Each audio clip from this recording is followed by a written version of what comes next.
कोई चिंता की बात नहीं, जो डूबना है प्रदेश को तो डूबेगा। मतलब 10 वर्ष में चाहे मेरा सरकार रही हो चाहे आपकी रही हो, किसी मैं स्वयं शिक्षा मंत्री हूँ, अपराधी होऊंगा, कोई चिंता की बात नहीं।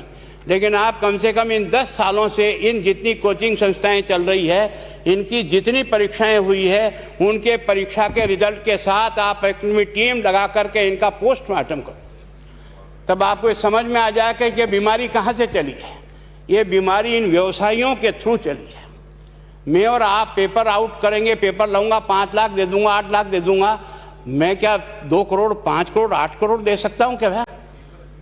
ये सारे के सारे जो पैसे देने वाले बड़े बड़े दिग्गज लोग हैं, जो कोई 10 करोड़ में पेपर ले जाता है, कोई 3 करोड़ में ले जाता है, कोई 2 करोड़ में ले जाता है, फिर अपने कोचिंग संस्थान में रिजल्ट लाता है और उसके बाद बड़े बड़े पोस्टर बाहर लगाता है, मेरा 100% सिलेक्शन।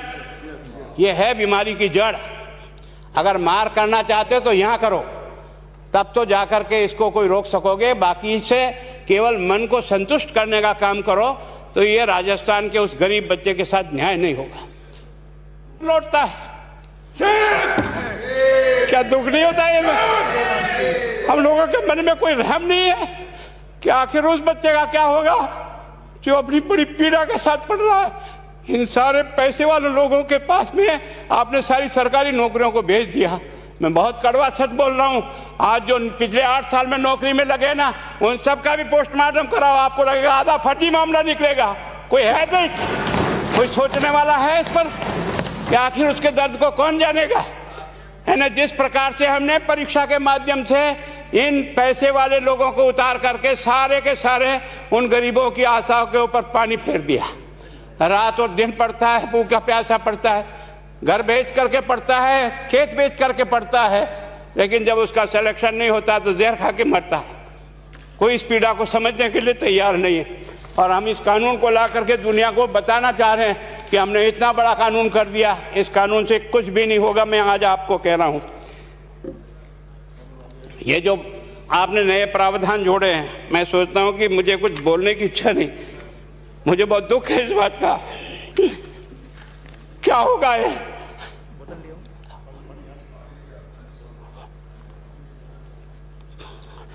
किस तरह की गैंग पालनी है हमने? पानी पिला दो है ना। मैं उस दिन भी पूछा था कि मैंने कहा ये शिक्षा संकुल पे है, जिन लोगों को ड्यूटी पे लगाया, इसको लगाने वाला दोषी कौन है, जिसके कारण से पेपर जो है ना काट करके निकाल दिया।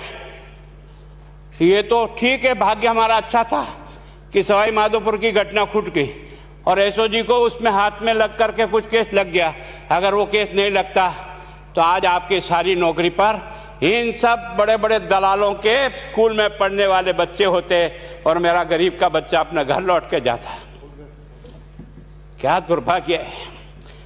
और इस कारण से केवल इसके लिए खुश मत हो जाओ कि हमने कानून बहुत सख्त बना दिया इसलिए अपराधी रुक जाएगा। नहीं, सिस्टम को बदलना होगा, ये परीक्षा का सिस्टम चेंज करना होगा। मैं सोचता हूं कि क्या हम इतने अक्लमंद बैठे हैं, क्या इस व्यवस्था को चेंज नहीं कर सकते? क्या एक ही पेपर हर राजस्थान में 20 लाख बच्चों को दिया जाए? क्या इसका कोई ऑल्टरनेट नहीं हो सकता?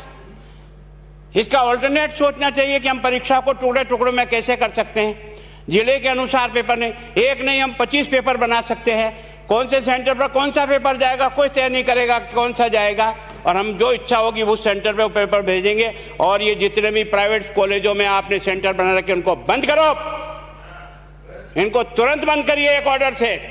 जितने भी सरकारी विद्यालय है और सरकारी नौकर ही एग्जामिनर बनेगा और एग्जामिनेशन करेगा, तब तो आप इसको बचा पाओगे। ताकि आप और मैं कितने भी कानून बदल कर दें, आपका वो जांच करेगा, आपका वो अधिकारी आएगा। आपने कहा भाई सेशन जज के नीचे नियुक्ति नहीं होगी, इसके अलग से कोर्ट होगा, बहुत अच्छी बात है। प्रोविजन जो आपने डाले हैं वो स्वागत योग्य, स्वागत करता हूं, पर इन प्रोविजन को लागू तो आप और मैं ही करूंगा, कौन करेगा? जब हम ही ठीक नहीं है तो इन प्रोविजन क्या रोएंगे अंदर बैठे बैठे? जब तक हमारा दिल और दिमाग ठीक नहीं होगा ना, इस बीमारी का इलाज नहीं होगा। हमने शिक्षा के मंदिर को भ्रष्टाचार की भट्टी में जलाकर खाक कर दिया। दुर्भाग्य हमारा, जहां से कोई आशा की किरण दिखती थी उस गरीब को कि चलो मैं अपनी मेहनत से आगे बढ़ जाऊंगा, लेकिन अब वो निराशा में आ गया। उसको लगा कि अब कोई रास्ता नहीं है और इस कारण से मैं सोचता हूं कि आप जिस भावना से लाया, मैं आपकी भावना की इज्जत करता हूं, लेकिन केवल आपकी भावना इन बेईमानों को नहीं रोक सकेगी। इसको रोकने के लिए हमको सिस्टम को बदल करके और तुरंत उस पर ध्यान करना चाहिए। कानून 302 का बना हुआ है, क्या मर्डर रुक गए? आप भी जान रहे हो, रोज के रोज पोक्सो कोर्ट में आजीवन कारावास हो रहा, क्या व्यभिचार रुक गया है?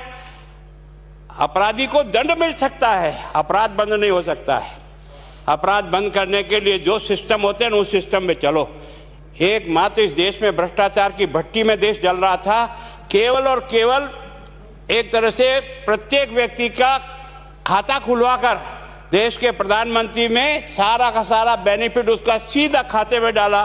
बेईमानों को चोट लगी नहीं लगी, उस तरफ अपना दिमाग बचाओ, उस तरफ अपना दिमाग लगाओ। किस बीमारी का इलाज कहाँ है और कैसे हो, इस बारे में चिंता करने की कोशिश करो। मैं कई बार इधर सीकर और इधर गया तो मैं सोचता हूँ कोचिंग संस्थान की बिल्डिंग देंगे ना तो टोपी गिर जाए नीचे से। क्या चीज़ है यार, भगवान ने क्या लक्ष्मी वहीं बरसाई है? और जो बाकी संस्थाएं, उसका कारण यह है कि हमने अपनी दुकान को इतनी कमज़ोर कर दी है कि जहाँ बच्चे अच्छी तरह से शिक्षा लेकर के हम जैसे गरीब पढ़ करके यहाँ आ गए, अब वो रास्ते नहीं हैं। और इस कारण से मेरी बहुत विनम्र प्रार्थना है, इस बीमारी का इलाज चाहिए बच्चे को, कानून से नहीं होगा, कानून के अलावा होगा, और उसमें आप करें। धन्यवाद। Thank you. माननीय मंत्री महोदय।